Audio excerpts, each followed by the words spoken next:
Umaga po sa ating lahat, ialay natin ang mga misa sa araw na ito. Isang pasasalamat, alay ni na Emer at Nenet Gahitos at pamilya. Isang pasasalamat ni Nathaniel Engreso.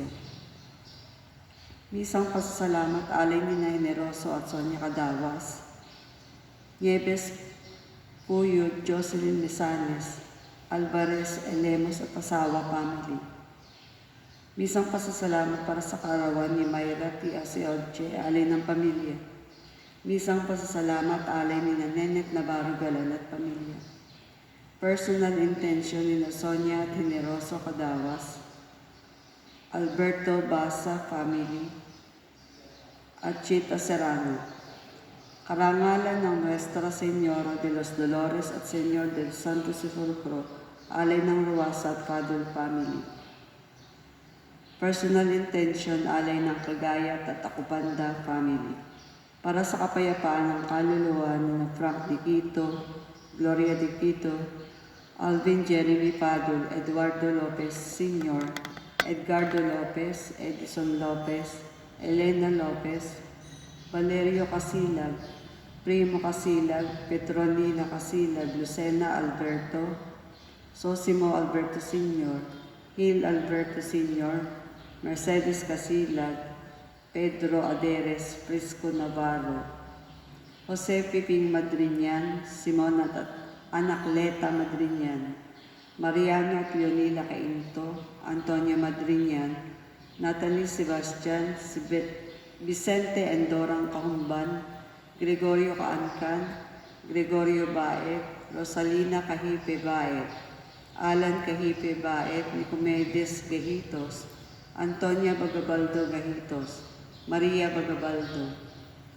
Jervy Kupat, Wilma Adaw, Marina Escala, Felix Cahipe, Juana Egdani Cahipe, Jose at Elisea Baet, Michael Jason Lakindanon, Pedro Aderes, Bayani Salceda at Chodora Mitil.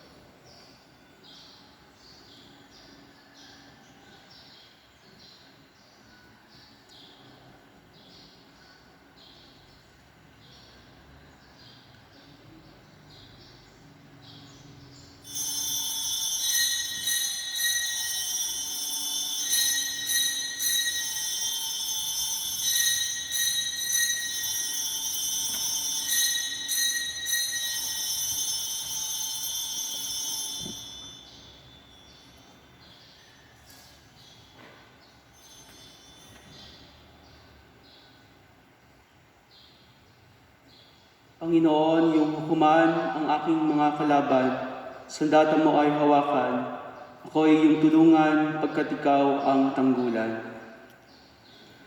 Sa ngalan ng Ama, ng Anak at ng Espiritu Santo, Amen. ang pagpapala ng ating Panginoong Jesucristo, ang pag-ibig ng Diyos Ama at ang pakikipagkaisa ng Espiritu Santo naway sumainyong lahat.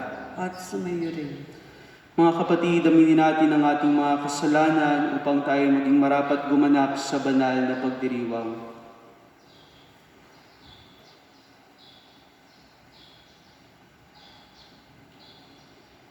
Inaamin ko sa makapangyarihang Diyos at sa inyo mga kapatid na lubha akong nagkasala sa isip, sa salita, sa gawa, sa aking pagkukulang. Kaya sinasamo ko sa mahal na Birheng Maria, sa lahat ng mga anghel at mga banal, at sa inyo mga kapatid na ako'y ipanalangin sa Panginoong ating Diyos. Kaawaan tayo na ang makapangyarihang Diyos, patawarin tayo sa ating mga kasalanan at patnubayan tayo sa buhay na walang hanggan. Amen. Panginoon, kaawaan kami. Panginoon, kaawaan mo kami. Kristo, kaawaan kami. Kristo, kaawaan mo kami. Panginoon, kaawaan kami. Panginoon, kaawaan mo kami. Manalangin tayo. Ama naming makapangyarihan, kaming napapasubsob dahil sa aming kahinaan, ay makabangon nawa at makapanindigan, pakundangan sa pagpapakasakit ng iyong anak na kasama mo at ng Espiritu Santo magpasawalang hanggan. Amen.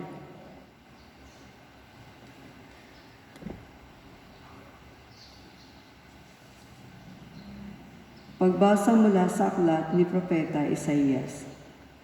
Ito ang lingkod ko na aking itataas, na aking pinili at kinalulugdan. Ibubuhos ko sa kanya ang aking espiritu, at sa mga bansa ay siya magpapairal ng katarungan. Mahinahon at banayad kung siya'y magsalita, ni hindi magtataas ng kanyang tinig. Ang marupok na tamboy hindi babaliin. Ilaw na andap-andap, di niya papatayin. At ang katarungan ng paiiralin. Di siya mawawala ng pag-asa, ni masisiraan ng loob. Paghahariin niya ang katarungan sa daigdig. Ang mga bansa sa malayo ay buong pananabik na naghihintay sa kanyang mga turo. Ang Diyos ang lumikha at nagladlad ng kalangitan, lumikha ng lupa, at nagbigay buhay sa lahat ng bagay dito sa daigdig. At ngayon ang Panginoong Diyos ay nagsabi sa kanyang lingkod, Akong Panginoon tumawag sa iyo, binigyan kita ng kapangyarihan upang pairalin ang katarungan sa daigdig. Sa pamamagitan mo ay gagawa ako ng pakikipagtipan sa lahat ng tao at magdadala ng liwanag sa lahat ng bansa. Ikaw ang magpapadilat sa mga bulag at magpapalaya sa mga bilanggo ng kadiliman. Ang salita ng Diyos. Panginoon ay aking tanglaw, siya ay aking kaligtasan. Tanglaw ko'y ang poon aking kaligtasan, kaya walang takot ako kanino man. Sa mga panganib, kanyang iingatan, kaya naman ako'y walang agam-agam. Panginoon ay aking tanglaw, siya ay aking kaligtasan. Kung ang aking buhay ay pagtatangkahan niyong masama, sila'y mabubuwal. Panginoon ay aking tanglaw, siya ay aking kaligtasan. Kahit salakayin ako ng kaaway, magtitiwala rin ako sa may kapal. Panginoon ay aking tanglaw, siya ay aking kaligtasan. Ako'y nananalig na bago mamatay, masasaksihan ko ang iyong kabutihan, na igagawad mo sa mga hinirang. Sa Panginoon Diyos tayo magtiwala, ating patatagin at paniniwala. Tayo ay umasa sa kanyang kalinga. Panginoon ay aking tanglaw, siya ay aking kaligtasan. Nagpupuri kami sa iyo, Hari namin Hesukristo. Ang pagdamay mo sa tao ay talagang patotoo na kami minamahal mo.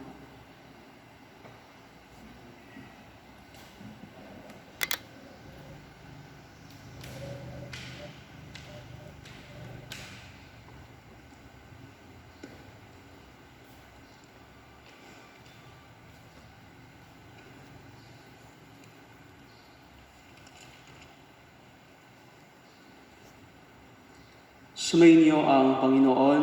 At sumayo rin. Ang mabuting balita ng Panginoon ayon kay San Juan. Papuri sa iyo, Panginoon. 6 na araw bago magpaskwa, si Jesus ay dumating sa Betania, sa bayan ni Lazaro na kanyang muling binuhay. Pinaghanda siya roon ng hapunan. Naglingkod si Marta at si Lazaro ay isa sa mga kasalo ni Jesus.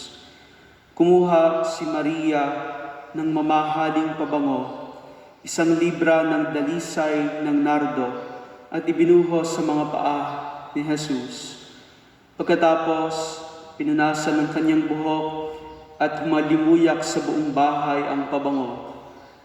Si Judas Iscariote, ang alagad na magkakanulo kay Jesus, ay nagsabi, bakit hindi ipinagbili ang pabango at ibinigay sa mga dukha ang pinagbilhan?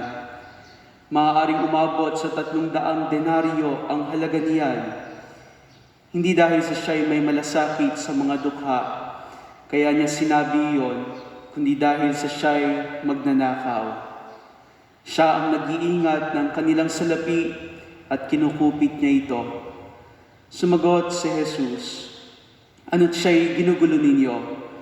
Pabayaan ninyong ilaan niya ito para sa paglilibing sa akin. Habang panuhoy kasama ninyo ang mga dukha, ngunit ako'y hindi ninyo kasama sa habang panahon." Nabalitaan ng maraming Hudyo na si Jesus ay nasa Betanya, kaya't pumaroon sila, hindi lamang dahil sa kanya, kundi para makita si Lazaro na kanyang muling binuhay.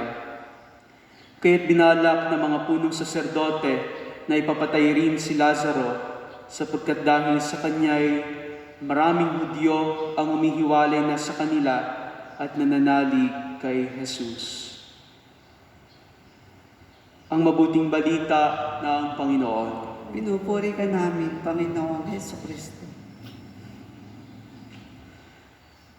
Who is your highest priority?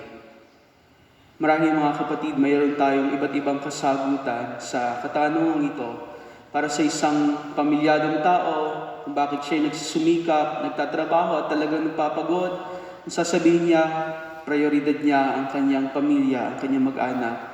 Para sa isang bata na matapat sa kanyang pag-aaral, kung bakit siya nagsusunog ng kilay, lalo tigit sa mga online classes ngayon, dahil priority niya ang pag-aaral, hindi bumabarkada, hindi naglalakwat siya. Pero kung totoong sasagutin ang katanungan ito, mga kapatid, sino nga ba talaga ang dapat nating pinagtutuunan ng lahat-lahat sa ating, ng ating panahon, ng ating sarili, ng ating buong buhay? Who is your highest priority? Sa ating Ebanghelyo, ito'y pinakita ang sinagot ni Maria, kapatid ni Marta at Lazaro, sa pamagitan ng pagbubuhos nitong mamahaling pabango, na kung saan, kung tutuusin, alam niyo ho, nung sinabi ni Judas Iscariote na ang pabangong ito ay halos aabot o nagkakahalaga ng 300 denaryo, na marahil ay aabot na sa isang buong taon na sweldo noong kapanahunan nila. Kung tutusin, magkano ba ang daily wage sa atin ngayon?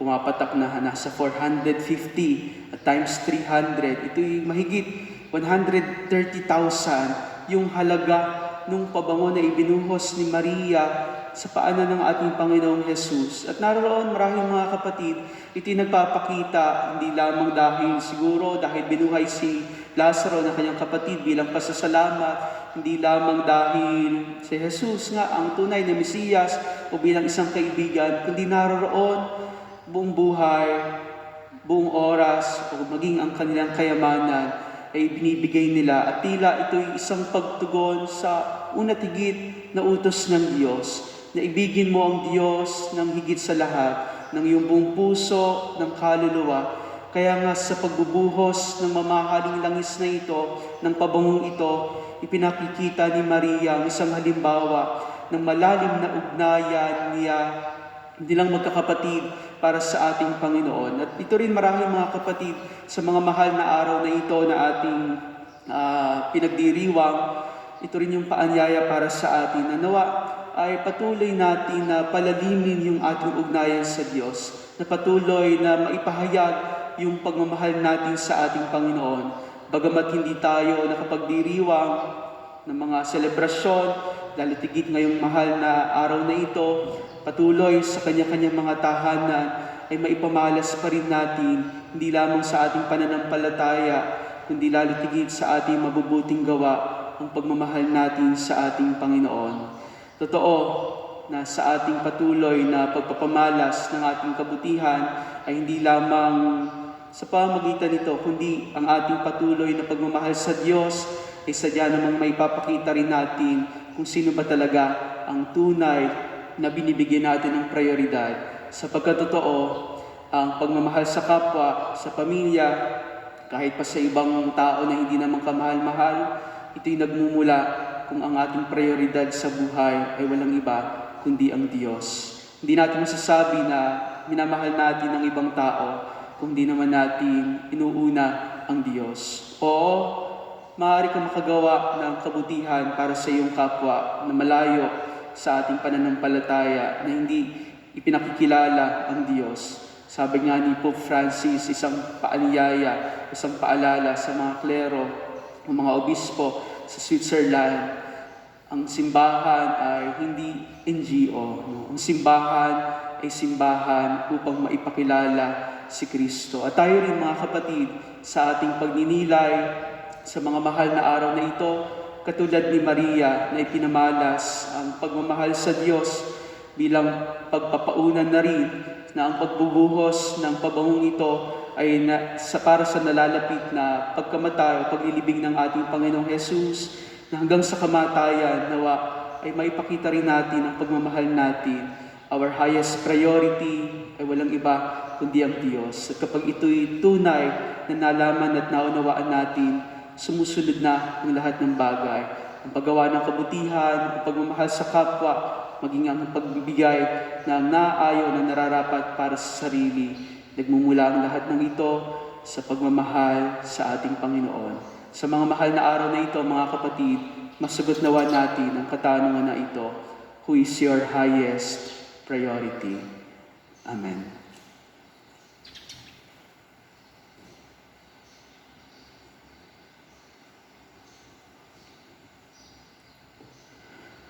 Oratio Imperata para sa proteksyon laban sa COVID-19. Mahabagin at mapagmahal na Ama, nagsusumamo kami sa iyo upang hilingin ang iyong patnubay laban sa COVID-19 na nagpapahirap sa marami at kumitil na ng maraming buhay. Tunghayan mo kami ng may pagmamahal at ipagadya kami na ngayong mapaghilom ng mga kamay mula sa takot, sa karamdaman at kamatayan. Itaguyod mo kami sa pag-asa at patatagin sa pananampalataya. Gabayan mo ang mga dalubhasang naatasan na tumuklas ng mga lunas at paraan upang ihinto ang paglaganap nito. Nagpapasalamat kami sa mga bakunang naisulong sa patnubay ng iyong mga kamay. Pagpalain mo ang aming mga pagsisikap na mawakasan ng mga bakuna ang pandemya sa aming bayan. Patnubayan mo ang mga dumilingap sa may sakit upang ang kanilang pagkalinga ay malaki pa ng husay at malasakit. Pagkalooban mo sila ng kalusugan sa isip at katawan, katatagan sa kanilang paninindigang maglingkod at ipagsanggalang sa karamdaman. Itinataas namin ang mga nagdurusa, makamtanawa nila ang mabuting kalusugan. Tingapin mo rin ang mga kumakalinga sa kanila. Pagkamitin mo ng kapayapaang walang hanggan ang mga pumanaw na. Pagkalooban mo kami ng biyaya na magtulong-tulong tungo sa ikabubuti ng lahat. Pukawin sa amin ang pagmamalasakit sa mga nangangailangan. Sa pagdamay at malasakit namin sa bawat isa, malampasan nawa namin ang krisis na ito at lumago sa kabanalan at pagbabalik loob sa iyo. Hinihiling namin ito sa pamamagitan ni Jesucristo na nabubuhay at naghaharing kasama mo at ng Espiritu Santo, isang Diyos, magpasawalang hanggan. Amen. Dumudulog kami sa iyong patnubay, mahal na Ina ng Diyos. Pakinggan mo ang aming mga kahilingan sa aming pangangailangan at ipagadya mo kami sa lahat ng kasamaan, maluwalhati at pinagpalang Birhen. Amen. Mahal na Birhen ng Fatima, mapagpagaling sa may sakit. Panalangin mo kami. San Jose, Panalangin mo kami. San Rafael Arcangel, Panalangin mo kami. San Roque, Panalangin mo kami. San Lorenzo Ruiz, Panalangin mo kami. San Pedro Calungsod. Panalangin mo kami.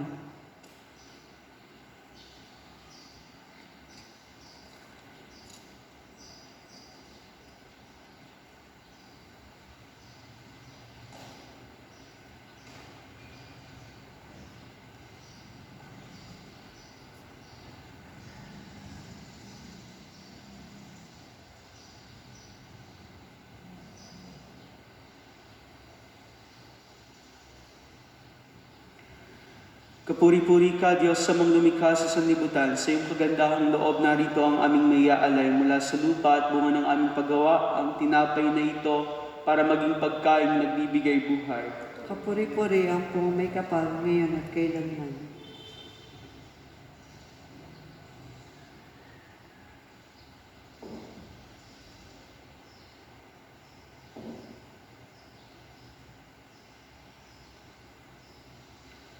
Kapuri-puri ka, Diyos, sa mga lumikha sa sanlibutan, sa iyong kagandahang loob narito ang aming mayaalay mula sa katas ng ubas at bunga ng aming paggawa, ang alak na ito para maging inuming nagbibigay ng iyong Espiritu.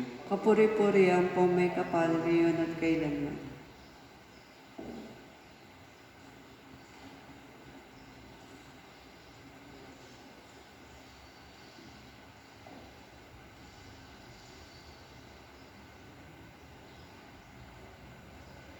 Manalangin kayo mga kapatid upang ang paghahain natin ay kalugdan ng Diyos sa mga makapangyarihan. Tanggapin nawa ng Panginoon itong paghahain sa iyong mga kamay sa kapurihan niya at karangalan sa ating kapakinabangan at sa buong sambayanan niyang banal. Ama naming lumikha, tunghayan mo ang ginaganap naming paghahain na iyong inilaan upang patawad mo'y maibigay sa amin at pamungahin mo sa amin ang buhay na walang maliw sa pamagitan ni Jesucristo kasama ng Espiritu Santo magpasawalang hanggan. Amen.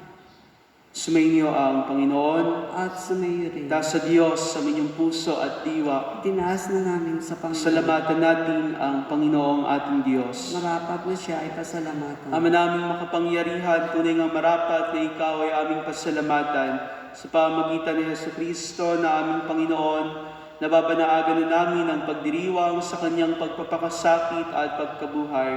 Malulupig na ang dating pagsuway sa pag-ako sa kanyang kusang loob na katapatan at magaganap na ang pag-aalala sa aming pag-ani sa iyong tinubos na angkan.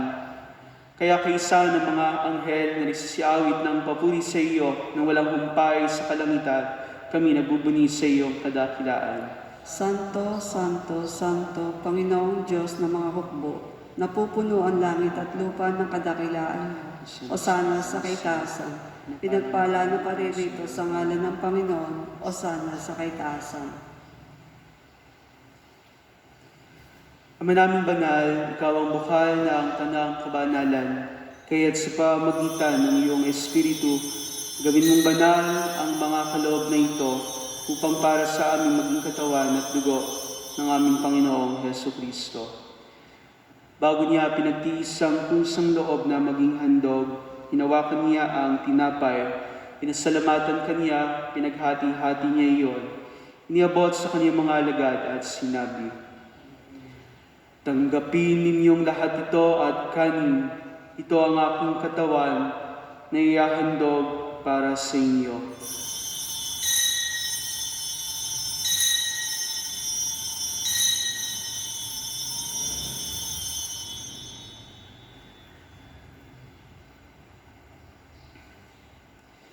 Gayun din naman noong matapos ang hapunan, hinawakan niya ang kalis. Muli kaniyang pinasalamatan, inabot niya ang kalis sa kanyang mga alagad at sinabi, "Tanggapin ninyong lahat ito at inumin. Ito ang kalis ng aking dugo, ng bago at walang hanggang tipan. Ang aking dugo na ibubuhos para sa inyo at para sa lahat, sa ikapagpapatawad ng mga kasalanan. Gawin ninyo ito sa pag-alala sa akin."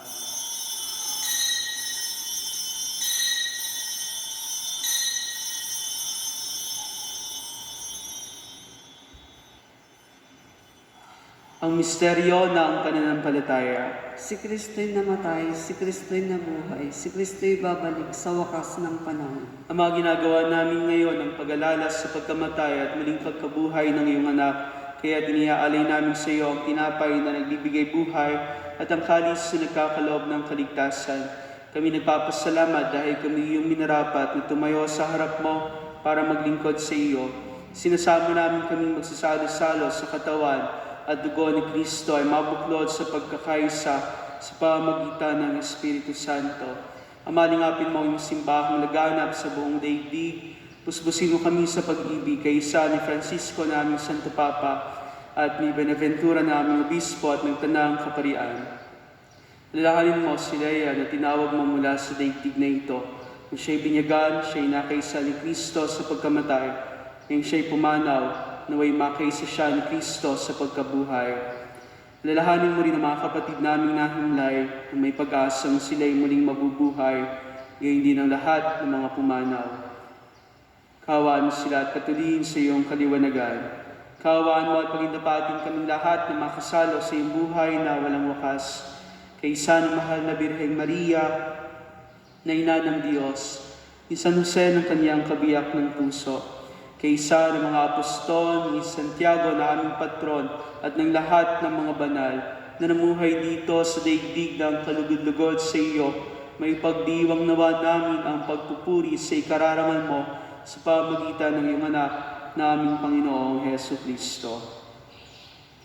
Sa pamamagitan ni Kristo, kasama niya at sa Kanya, ang lahat ng parangal at papuri ay sa iyo, Diyos Amang makapangyarihan, kasama ng Espiritu Santo, magpasawalang hanggan. Amen. Sa tagabili ng mga nakagagaling na utos at turo ni Jesus na Panginoon natin at Diyos, ipahayag natin ng lakas loob. Ama namin, sumasalangit ka, sambahin ang ngalan mo. Mapasa amin ang kaharian mo, sundin ang loob mo dito sa lupa para ng sa langit. Bigyan mo kami ngayon ng aming kakanin sa araw-araw at patawarin mo kami sa aming mga sala para ng pagpatawad namin sa nagkakasala sa amin. At huwag mo kaming paintulot sa tukso, tiyadya mo kami sa lahat ng masama. Amen.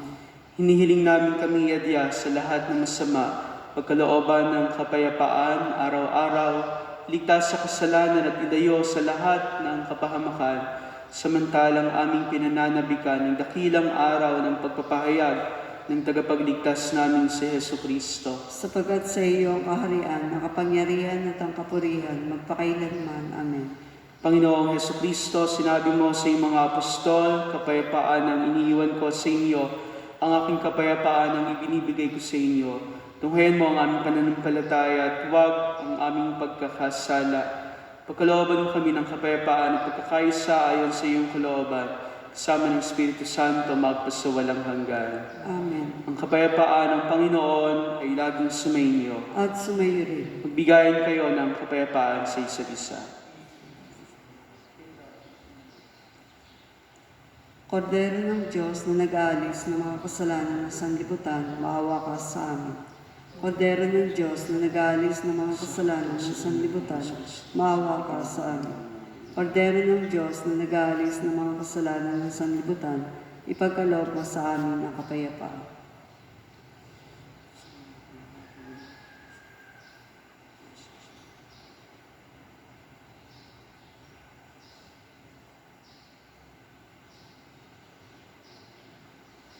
Ito ang kordero ng Diyos, ito ang nag-aalis ng kasalanan ng sanlibutan, mapalad ang mga inaniyahan sa kanyang piging. Panginoon, hindi ako karapat-dapat na magpatuloy sa iyo, ngunit sa isang salita mo lamang ay gagaling na ako.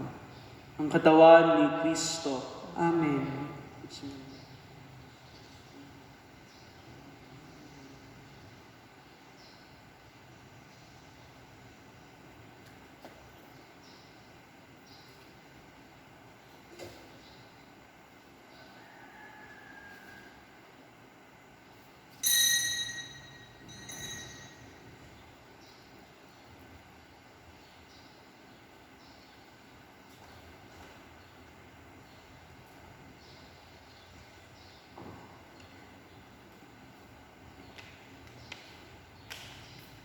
Huwag mo akong pagkaitan ng paglingap mo at pagtunghay sa aking kapighatian. Ang daing ko ay pakinggan, pakiusap ko'y pagbigyan.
Manalangin tayo.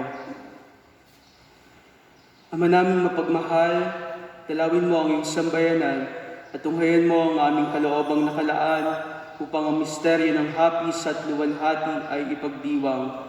Ang tinanggap naming kagalingan sa banal na pakikinabang na pinagsaluhan namin mula sa iyong mapagpalang kamay ay pamalagiin mo sa aming pakundangan sa iyong patnubay sa pamagitan ni Jesucristo kasama ng Espiritu Santo magpasawalang hanggan. Amen.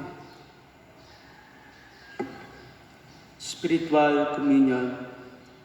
Panginoong Jesucristo, sana ay matanggap kita ng may kalinisan ng puso, kababaang loob at debosyon, tulad sa ginawang pagtanggap sa iyo ng mahal na Birheng Maria na iyong ina. Tanggapin nawa kita ng taimtim, ng may pitagan, at may maalab na pagmamahal ng lahat ng mga banal. Amen. Sumainyo ang Panginoon, At sumayo rin. at naway pagpalain kayong lahat sa ngalan ng Ama, ng Anak at ng Espiritu Santo. Amen. Numisay na ialay na, taglay ninyo ang pag-ibig ni Kristo. Salamat sa Diyos.